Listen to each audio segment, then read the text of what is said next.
Gil Martin here, and welcome everybody to the Daily Packers Post, where we bring you in-depth daily coverage of your Green Bay Packers. New episodes drop every day, Monday through Friday, so hit the like button and subscribe so you get new content as soon as it becomes available. Today, we're going to discuss the impact of the 2025 NFL Draft on the Green Bay Packers receiving room. After all, the Packers did use two of their top three picks in this year's draft on wide receivers, including, for the first time in 23 years, their first round pick in round one with the 23rd overall pick, Matthew Golden. And then in round three, Savion Williams added to the mix as well. And both of these guys fill specific needs in the Packers offensive scheme. Two things stand out about Golden. Number one, speed, and he certainly had that. He ran a 4.29 40-yard dash at the combine, so he can stretch the field. And then second of all, his hands. So many Packers receivers struggled with drops and inconsistency during 2024. Golden has really good hands, does not drop the football often. And that is certainly something the Packers need. Hopefully, by the end of the season, Golden has developed into the go-to, first option for Jordan Love, to keep the chains moving, to keep drives alive. When he needs that pickup on 3rd and 6, you go to Golden. He'll get you 7-8 yards and keep things going offensively and make things more consistent and potentially also more explosive. And then Williams, he's big, 6'5", 225. He ran a 4.48 40, which for a man that size is impressive. But more importantly, Williams can line up as a receiver on the perimeter. He can line up in the slot. He can line up and play running back and come out of the backfield. He even took snaps in college as a Wildcat quarterback and threw and completed 3 option passes. So here is a guy who can run gadget plays, end around, screens, reverses, jet sweeps, all of those things that the Packers like to run. And I think Matt LaFleur is going to have a lot of fun integrating Williams into the offense. But here is how those two additions are going to change things for the wide receivers. Right now, the Packers have 13 total wide receivers on their 91-man roster. Now, we know Christian Watson is going to start the season on the IR, and he's not going to be available until at least the second half of the season at the earliest. So he's going to, not count initially. But then you've got 3 receivers who played major roles last year who are back: Jaden Reed, Romeo Doubs, and Dontavian Wicks. And all 3 of them, as I mentioned, had issues with consistency, issues with drop passes. And then you had the 2 depth guys in Bo Melton and Malik Heath. And you signed free agent Mecole Hardman. Now, he may primarily be a return specialist, but he is also fighting for a wide receiver spot.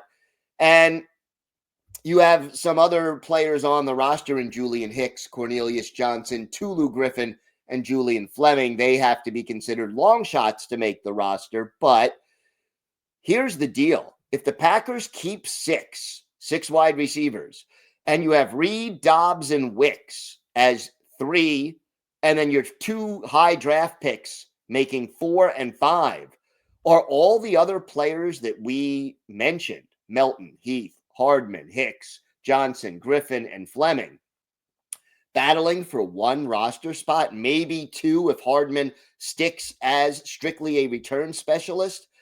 What we're going to see now, and you've heard Matt LaFleur say iron sharpens iron when he talks about competition on the roster, you're going to see a lot of competition at the wide receiver position, because first you're going to have to fight for a roster spot. And then after you do that, obviously you need to flesh out a role in the offense, whether it's, up till now, Jaden Reed has been primarily operating out of the slot. Romeo Dobbs usually runs short and intermediate routes. Dontavian Wicks goes deep a little bit more often when he's healthy. Christian Watson often runs deep patterns. All of these different roles are going to be up for grabs. And, last year, when guys were dropping too many passes, there was very little threat that they'd come out of the lineup altogether or not make the roster. Now, there's no margin for error. And we're going to see these receivers fight and battle to try to win a roster spot and then carve out a role in the offense. So, increased competition. Would it shock me if the Green Bay Packers decide, hey, sometime between now and week 1, we want to trade one of these receivers and maybe get a draft pick or another player at a position of need in return? No, it wouldn't be shocking. But one step at a time, right now, as I said, you've got 13 players vying for 6 spots with Watson starting on the IR. So maybe a dozen players vying for 6 spots on this roster. And it is not going to be easy. Hopefully, enough guys rise to the occasion and provide quality receiver play on a consistent basis. And there is going to be some battles in training camp, in preseason. And, we're not probably going to see some of the veterans often during preseason, but how they do in training camp, how they do in their limited reps in the 3 preseason games, that is going to add up and matter when it comes to making the roster and carving out a role. So increased competition, and add to the mix this. We know that Watson and Dobbs are free agents after the 2025 season. Wicks and Reed are unrestricted free agents after the 2026 season.